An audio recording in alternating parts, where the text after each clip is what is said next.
दोस्तों, स्वागत है आप सभी का एग्जाम डी में। एग्जाम डी तैयारी एग्जाम की। दोस्तों, इस वीडियो लेक्चर में मैं आपको समझाने वाला हूं mathematical and computational thinking and analysis का एपी यानी कि अर्थमेटिक प्रोग्रेशन। वेरी इंपॉर्टेंट है और आप लोगों ने इसको क्लास 10, 11, 12 में इसको पढ़ा है। बस एक बार आपको याद दिलाने की ज़रूरत है और आपका दिमाग पूरी तरीके से इस चीज़ को समझ जाएगा और आप सोचेंगे कि ये तो बहुत ही आसान सवाल हैं। ध्यान देने वाली बात है कि ये जो पेपर है सेक 3 यानी कि mathematical and computational thinking and analysis, ठीक है, यानी कि MCTA, आर्ट्स, कॉमर्स और साइंस। अगर आप आर्ट्स के हैं, कॉमर्स के हैं या फिर साइंस के स्टूडेंट हैं तो आप लोगों के लिए, सभी स्टूडेंट के लिए है, जितने भी पढ़ते हैं सभी के लिए पेपर है। ये कंपलसरी पेपर है, ये सबको इसका एग्ज़ाम देना होगा, ठीक है। तो हालांकि इसका जो सिलेबस है वो सिलेबस थोड़ा बहुत मतलब बड़ा ही है, उतना छोटा नहीं है। तो इसलिए जो इम्पोर्टेंट पॉइंट है उनको ही प्रैक्टिस करना ज़्यादा मायने रहेगा, क्योंकि एक एक अगर सिलेबस में एक एक यूनिट के एक एक पॉइंट को लेकर चलेंगे तो बहुत लंबा टाइम हो जाएगा और यूनिवर्सिटी ने उतना टाइम भी नहीं दिया है कि अच्छा से तैयारी किया जा सके, ठीक है। तो अभी हम लोग चलिए समझते हैं arithmetic progression. What is arithmetic progression यानी एपी क्या है। एपी नाम से आप समझ गए होंगे कि यहाँ पर हिंदी में बोले तो समांतर श्रेणी की बात हो रही है। हम लोग ने क्लास 10 में निकालना सीखा था कि कैसे समांतर श्रेणी को निकालते हैं, किस प्रकार से ए निकालते हैं, कैसे डी और एन और ए एन, ठीक है। और हम लोग ने एस एन के बारे में भी पढ़ा होगा। वो सारे रूल्स को अब हम लोग रिवीजन करने वाले हैं। तो ध्यान से देखिए, अब यहाँ से स्टार्ट है आपका पहला सवाल, व्हाट इज अर्थमेटिक प्रोग्रेशन। तो इस प्रकार के सवाल तो नहीं आने के चांसेस हैं, लेकिन समझना तो ज़रूरी पड़ता है ना। तो यहाँ पर देखिए, मैं आपको एक बार बस समझा रहा हूँ। An arithmetic progression AP is series of numbers where the difference between any two consecutive terms remains constant. This constant difference is known as the common difference D. इसका सीधा सीधा मतलब हुआ, इतना पेचीदगी से एकदम बाहर आके सोचते हैं कि सीधा सीधा मतलब ये हुआ कि जो अर्थमेटिक प्रोग्रेशन है इसमें जो है नंबर सीरीज में रहेंगे यानी श्रेणी में रहेंगे, है ना, एक लाइन में रहेंगे और उनमें एक कॉमन डिफरेंस होगा। बस इतना ही आपको भेजे में डालना है। ये जो है सीरीज में नंबर रहेंगे, सीरियल में, और उनमें कॉमन डिफरेंस रहेगा। अब आप सोचेंगे कि कॉमन डिफरेंस क्या होता है। एकदम मैं आसान भाषा में आपको समझाऊं तो कुछ ऐसे होगा, जैसे आपको गिनती तो आता ही होगा, 1 2 3, आगे आप पूरा कर लीजिए। अब यहाँ पर देखिए, 1 और 2 के बीच में कितना का गैप है, 1। 2 और 3 के बीच में कितना का गैप है, 1। 3 और 4 के बीच में कितना का गैप है, 1। इसी ये जो कॉमन आ रहा है ना, सब में 1 1 1 करके कॉमन आ रहा है, ये जो अंतर है इसी को तो बोलते हैं कॉमन डिफरेंस। आ रहा है समझ में, कॉमन डिफरेंस यानी कि कॉमन डिफरेंस। अब पहाड़ा का बात करते हैं, गिनती तो आपने सीख लिया, पहाड़ा का बात करते हैं तो पहाड़ा किससे होता है, 2 4 6, ये 2 का पहाड़ा है, ठीक है। 2 के 2, 2 दूनी 4, 2 तीन 6। और इंग्लिश वालों के लिए 2 1 जा 2, 2 2 जा 4, 2 3 जा 6। तो यहाँ पर क्या है, इन दोनों के बीच का जो डिफरेंस है वो कितना है, इन दोनों के बीच का डिफरेंस कितना है। तो यहाँ 2 में 2 जोड़ेगा तो 4 होगा, 4 में 2 जोड़ेगा तो 6 होगा। तो कॉमन डिफरेंस क्या आ रहा है, 2 आ रहा है ना।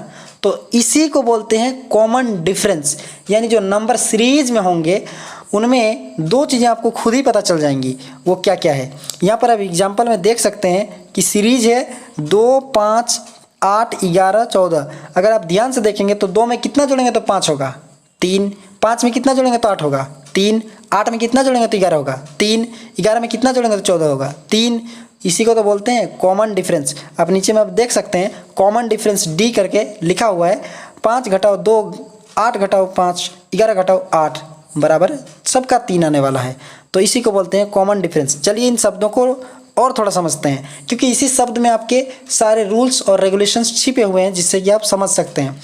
तो देखिए, जो पहला टर्म रहेगा ना, जो इसे कि a बराबर 2 लिखा है, ठीक है, ये होता है a यानी कि पहला पद, प्रथम पद स्टार्टिंग में।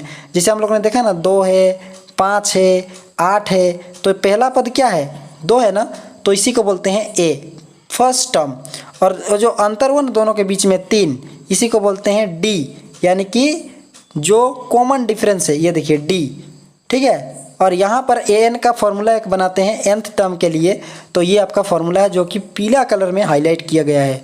तो ये जो दिख रहा है ना आपको, ए एन बराबर A plus N minus one into D, एकदम इसको दिमाग में बैठा लीजिए, आपके बहुत काम आएगा एग्जाम में।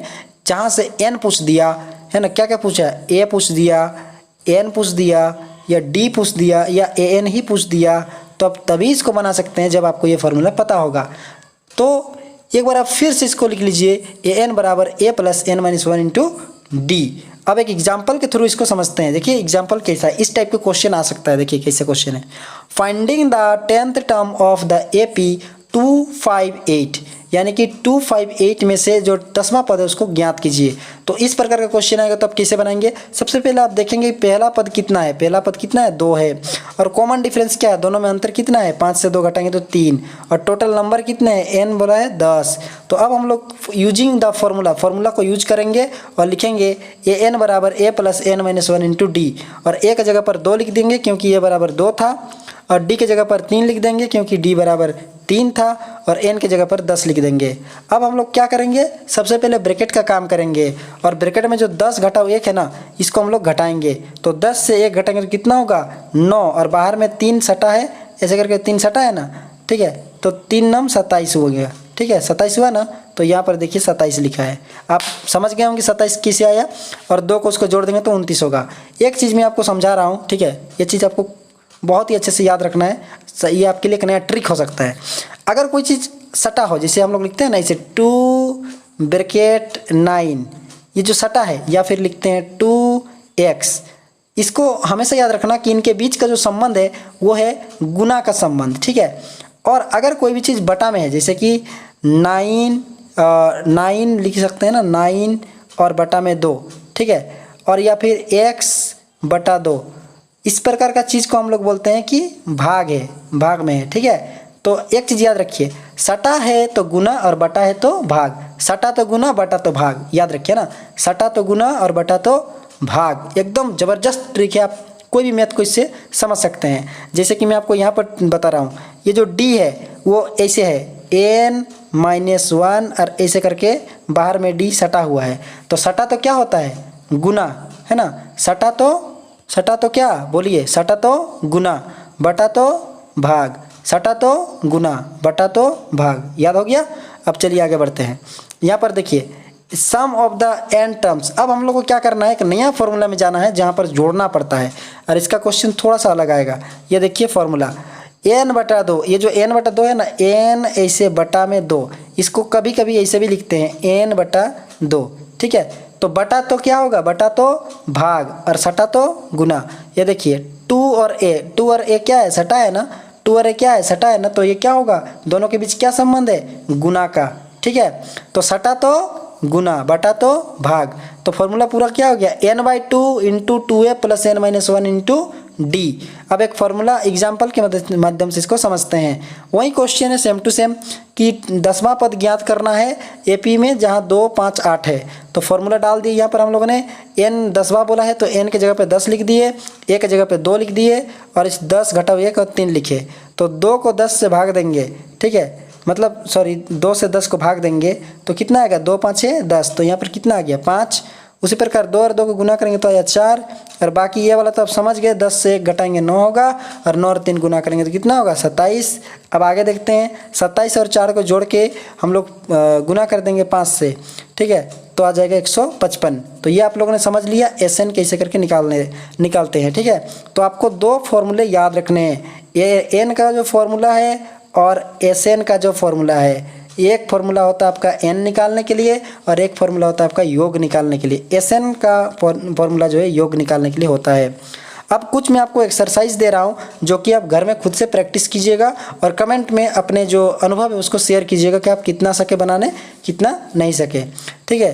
तो यहाँ पर देखिए कुछ एक्सरसाइज हैं और उसके सॉल्यूशंस भी हैं। तो यहाँ पर पहला एक्सरसाइज है, is the series 5 8 11 14 an AP if yes find the common difference. क्या 5 8 11 14 एक समांतर श्रेणी है, एक AP है, अगर है तो उसका कॉमन डिफरेंस निकालिए। दूसरा सवाल है which of the terms AP 21, 18, 15 is -81, यानी कि कौन सा पद इसका -81 है वो आप ज्ञात कीजिए, 21, 18, 15 का।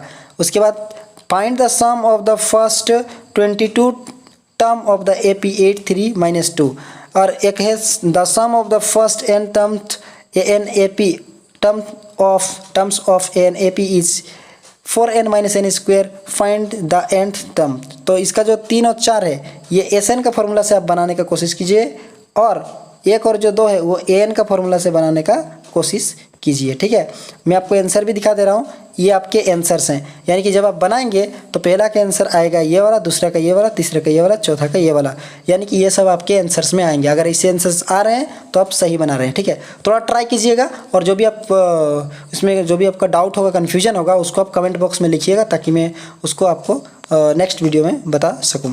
अब यहाँ पर आते हैं हिंदी वालों के लिए। ठीक है, तो हिंदी वालों के लिए भी मैंने इसको लिखा है ताकि समांतर श्रेणी को लोग समझ सके। इंग्लिश में तो लिखे ही हैं, हालांकि एग्जाम में संभावना है कि इंग्लिश में ज़्यादा पूछेगा, इसलिए इंग्लिश को मैंने पहले बताया है।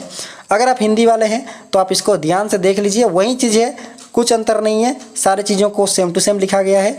अब आप इसको आराम से जो है समझ के अपना कॉपी में लिख सकते हैं और इसको प्रैक्टिस कर सकते हैं। जल्दी जल्दी आपको ये सब चीज़ समझ में आएगा। ठीक है, और हाँ, अगर आपको ये PDF चाहिए, ठीक है, तो आप जो है एग्ज़ाम डी में आकर ज्वाइन हो सकते हैं, और ज्वाइन होकर जो है आप सेमेस्टर 3 में ज्वाइन होना होगा आपको, सेमेस्टर 3 में, और वहाँ से आपको ये प्रैक्टिस, ये PDF और इस प्रकार के और हो सके तो जो प्रैक्टिस पेपर्स होंगे वो मैं वहाँ पर उसको जो है दे दूंगा, आप वहाँ से डाउनलोड करके खुद ही प्रैक्टिस कर सकते हैं। ये सेमेस्टर 3 का ही बात नहीं है, सेमेस्टर 4, ठीक है, सेमेस्टर 4 है, 5 है, 6 है, 7, 8 तक बहुत सारे आने वाले टाइम में नए नए सब्जेक्ट्स जुड़ने वाले हैं, और आपको उसके प्रति जो है अपडेट रहना होगा। अगर अपडेट नहीं रहेंगे तो आप पीछे छूट जाएंगे। देख रहे हैं ना आज का कंपटीशन का ज़माना, एकदम कितना ज़्यादा कंपटीशन है, जनसंख्या इतनी ज़्यादा है कि कंपटीशन भी बहुत ज़्यादा है। अगर आप इसमें खुद को ढीला रख लेते हैं तो इतने पीछे हो जाएंगे कि फिर आगे देख के आगे बढ़ने का हिम्मत ही नहीं करेगा। तो अपने आप को मजबूत कीजिए, थोड़ा साहस लाइए और पढ़िए। पढ़ना बहुत साहस का काम है, ठीक है, ये आप समझते ही हैं। तो यहाँ पर इस वीडियो को मैं एंड करता हूँ, और मिलते हैं हम लोग नेक्स्ट वीडियो में। आपके जो भी सवाल होंगे आप उसको कमेंट बॉक्स में कमेंट कीजिए, और मैं नेक्स्ट वीडियो में उसको जवाब देने का कोशिश करूँगा। बहुत बहुत धन्यवाद आपका, आपने अपना कीमती समय निकाल कर इस वीडियो लेक्चर को पूरा देखा। मिलते हैं नेक्स्ट वीडियो में। Thank you.